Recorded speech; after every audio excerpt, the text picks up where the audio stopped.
Mulle ütleb, et rekordib. Tere tulemast Autotšai kontorisse. Mõtlesime, et täna räägime siis väga põgusalt selle Fordi Eestisse saabumine, Eestisse registreerimine, remonttööd. Et see tuli nagu eelmise video tagasisidena. Mõtlesime, et teeme ühe siukse lühikese.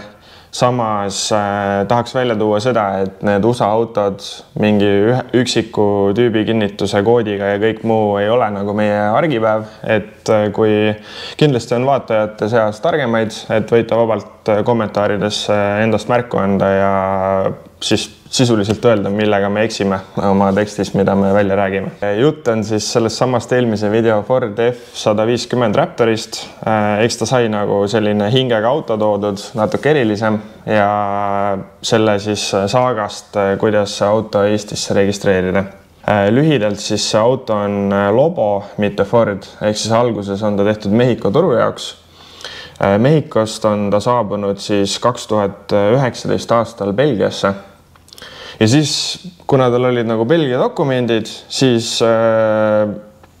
meie kui mitte spetsialistid arvestasime, et Euroopa auto juba ära toodud, kohalikud Belgia tingimused on täidetud ja me millegipärast arvasime, et nüüd Eestisse selle auto registreerimine ei ole nagu väga keeruline. Kõlab loogiliselt. Ja ometigi selgus täiesti vastupidine. Et ja lisaks mõned remonttööd, mis nagu võib-olla võtaks lihtsalt video kokku, et veel oma selle eesmärgiga tegime, et see auto kestaks kaua ja räägiks nagu need asjad ka välja.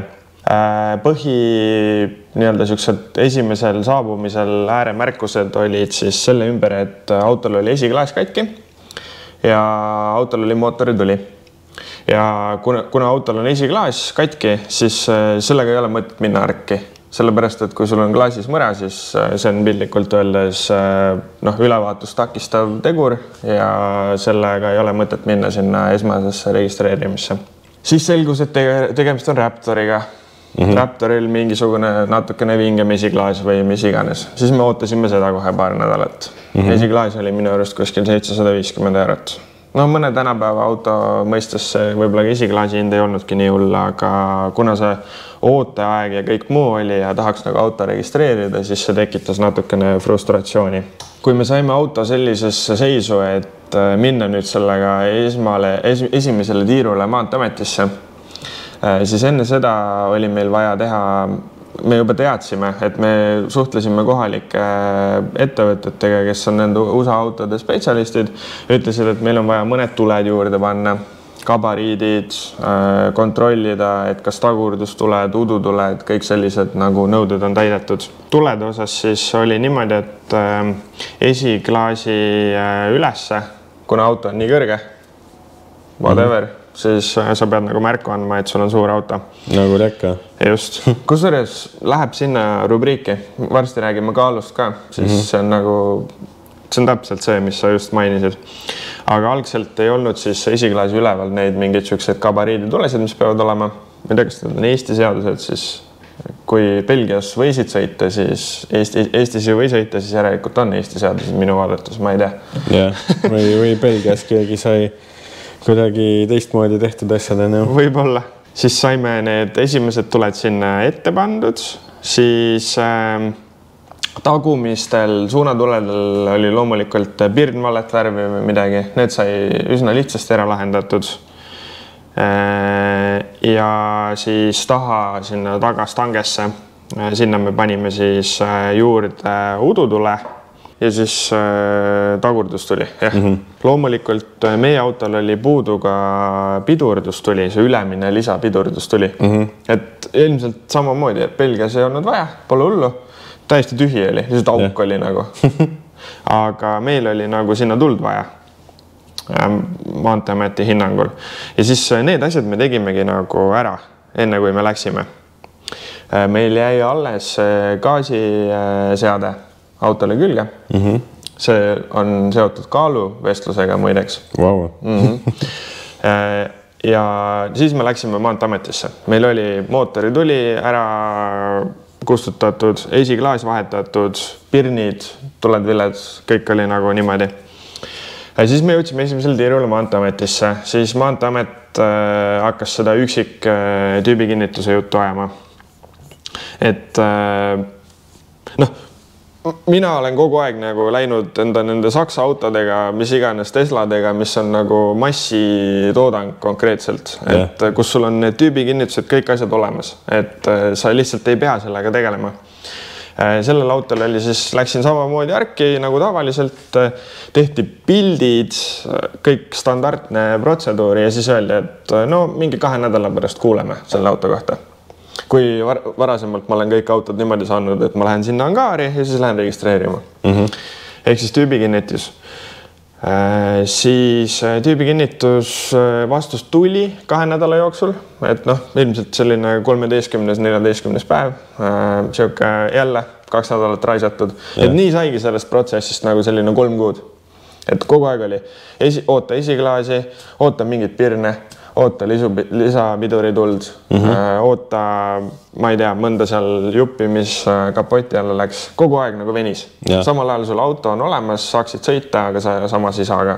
Ja, kõik, mis sinna alla pandud on, seisab, raisus nii-öelda natuke.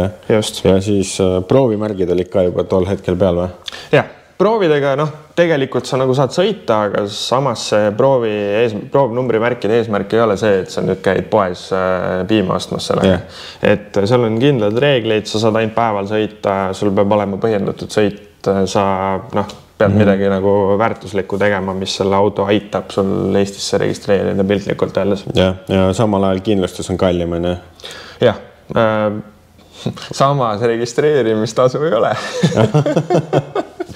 Ei, jah, et kindlustus on kallis, et kuukindlustus on selline kaskokindlustuse hinnaga nagu. Nii. Tagasi. Jah, tagasi. Siis võib-olla ongi sellised sectionid, et praegu me rääkisime siis tuledest. Nüüd me räägime kaalust. Et kaal oli siis meie jaoks selles formaadis oluline, et meile jäi mulje, et kõik sellised autod on Eestis registreeritud siis N1 kategooriasse, mis annab nagu ettevõttele mingisuguse mugavuse võib-olla raporteerimisel siis nii-öelda selle auto sõita ja kõike muud. Meile öeldi, et teie auto on B-kategooria.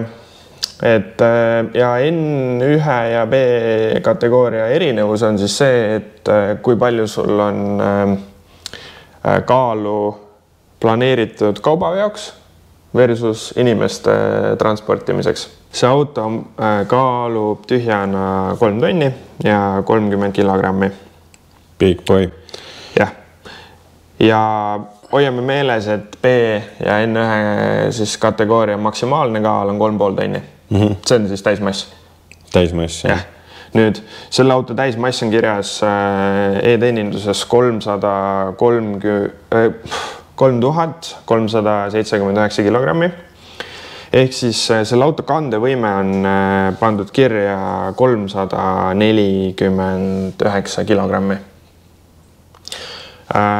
Kandevõimest on minu meelest välja arvutatud siis ühe inimese ehk siis juhi kaal. See on kuskil 75 kilogrammi. Ehk siis, aga selle autos on veel 4 kohta. Ehk siis, kui sul on 349 jagatud 4-ga, siis pildikult öeldes igale inimesele jääb nagu 87 kilogrammi, et seal autos viibida. Ja see arvesta siis, see arvestab kõike, mis nende nagu piltlikult öeldes keha küljes on.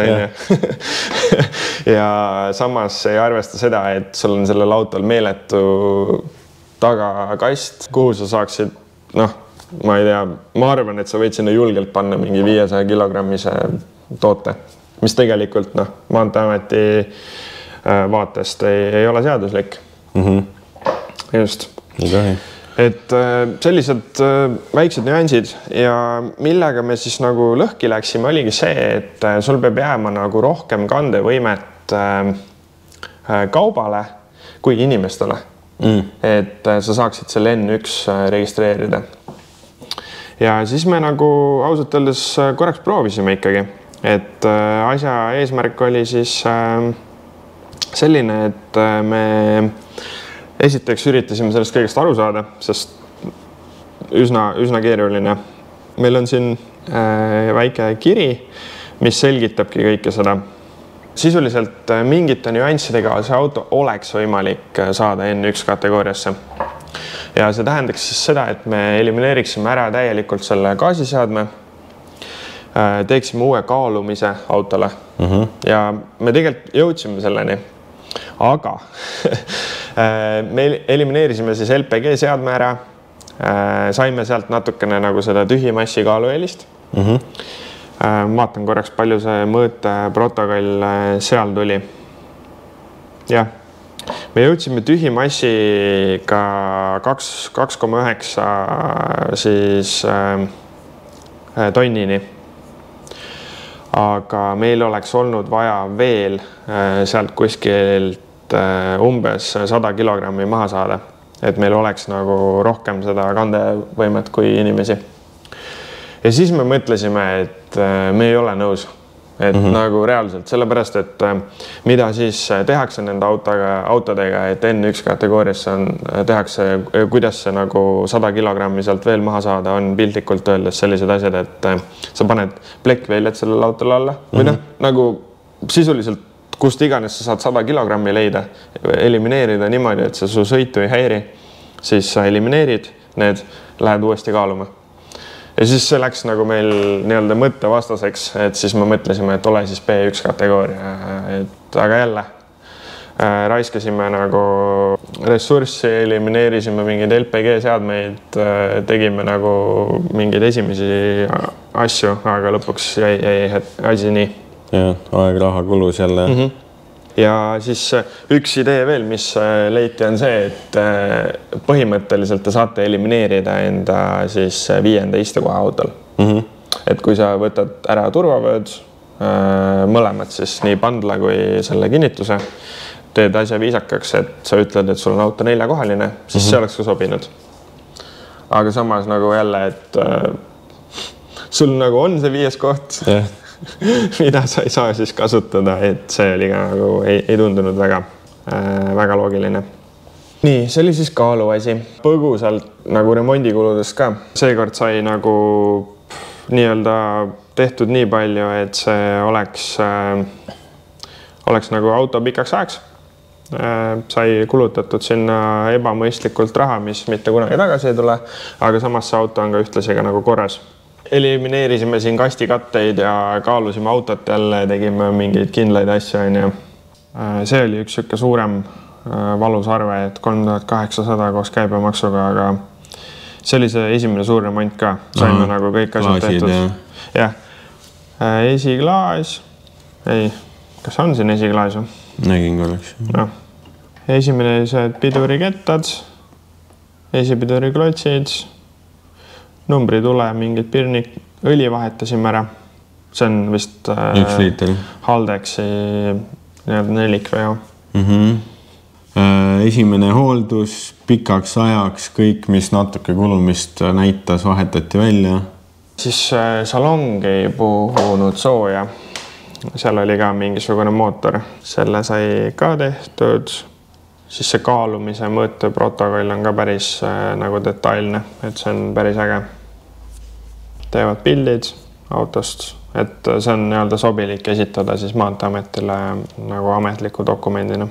Nii, ühesõnaga kõik sai lõpuks tehtud, kategooria leiti üles, kõik on parandatud ja siis sai Maanteeametisse uuesti. Jep, ja siis tegelikult oligi, et ülejäänud kõik oli lihtne, et registreerisime ära ja maksime enda rõõmsa automaksu ja kõik muud asjad ära selle auto kohta ja tegelikult kõik toimis. Lihtsalt see, kui sul on see auto seal nagu piltlikult öeldes maja ees ja sa ei saa seda tarbida, see tekitab nagu frustratsiooni, nagu ma enne mainisin juba. Et tahaks sõita, tahaks nagu tarbida. Aga selline see eluka on ja mis nagu võib-olla selles protsessis paneb mõtlema tegelikult on see, et edasi järgneb siis riiklik ülevaatus ja kõik muu, aga riiklik ülevaatus ei keskendu nagu nendele punktidele nii palju, kui sa nagu registreerimisel sellele keskendud. Ja mis reaalsuses toimub, siis on see, et need autod tegelikult modifitseeritakse üsna sarnaseks, nagu nad saabudes on.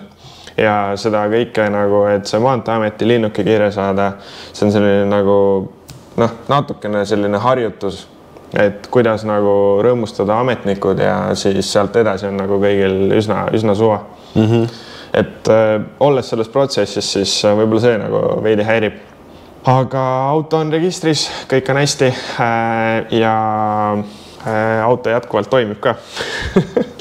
Ei ole nagu suuremaid probleeme olnud. Üks asi on, et kas seda häält nagu teha paremaks või mitte. Ja samas nagu hoida seda ka meeles, et see on ikkagi selline nagu igapäevasõidu auto. Et kui sa selle nagu hääle väga heaks teed, siis võib-olla pikkadel sõitudel see hääl on nagu natukene liiga palju. Ja hakkab kumisema peas. Ühes meie järgmises videos muideks on üsna sarnane probleem, et selline nagu automootori hääle probleem heas mõttes. Nii et jälgige meid edasi. Kui ei tee tüli, siis sa aitaks meid väga palju, kui te panete videodele like ja subscribe iksite meie kanalisse. Ciao! Ciao!